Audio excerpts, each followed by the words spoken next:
ఏం రా నువ్వు పనికి రమ్మంటే అత్తలేవేంద్రు సార్ అట్లా కాదు సార్, కాకపోతే మేము జాతర పోవాలనుకుంటాం సార్. ప్లీజ్ సార్ కొన్ని 3 రోజులు లీవ్ ఇవ్వండి సార్.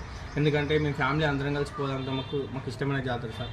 ప్లీజ్ సార్ ఒక్క 3 రోజులు లీవ్ ఇవ్వండి సార్, ఏమనుకోకండి సార్ ప్లీజ్ సార్. 3 రోజులు పోతే ఎట్లా? మా పిల్లలు వాళ్ళందరూ అటు ఇటు ఎట్లా తిరగాల కార్లా? సార్ మా పిల్లలు కూడా పుట్టెంటుకలు ఉన్నాయి సార్. మా వాళ్ళు చాలా మొక్కుకున్నారు, అమ్మ వాళ్ళకి మేము మొక్కులు సమర్పించాలి సార్. ఒక 3 రోజులు లీవ్ ఇవ్వండి సార్. తర్వాత వచ్చిన తర్వాత మీరు ఏ పని చెప్పినా చేస్తారు సార్ ప్లీజ్ సార్. చెట్ నువ్వు కాకుంటే ఇంకోళ్ళు పని పెట్టుకుంటా. ఇక నువ్వు అటేవో అచ్చుడు అవసరం లేదు పో. సార్ నేను నీ దగ్గర దాదాపు ఒక 10 సంవత్సరాల నుంచి పని చేస్తున్నా. నువ్వు నన్ను ఎప్పుడు పనులు లాగానే చూసినావు. నాకు ఎప్పుడు నేను లీవ్ అంత ఈజీగా అడగలేదు.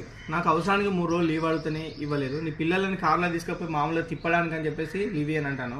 నీకంటే నా పిల్లలు ఎక్కువ సార్. ఎందుకంటే నీకు నీ పిల్లలు ఎంత ముఖ్యమో నాకంటే నా ఫ్యామిలీ ఎంత ముఖ్యం. నేను ఎక్కడికైనా పోయి చేసుకుని నాకు ఎట్లా పని వచ్చు సార్, ఎక్కడికి పోయినా పని చేసుకుని బతకగలుగుతా. కానీ నువ్వు అదే డ్రైవర్ లేకుండా నువ్వు ఎక్కడికైనా బయటకు వెళ్ళగలుగుతా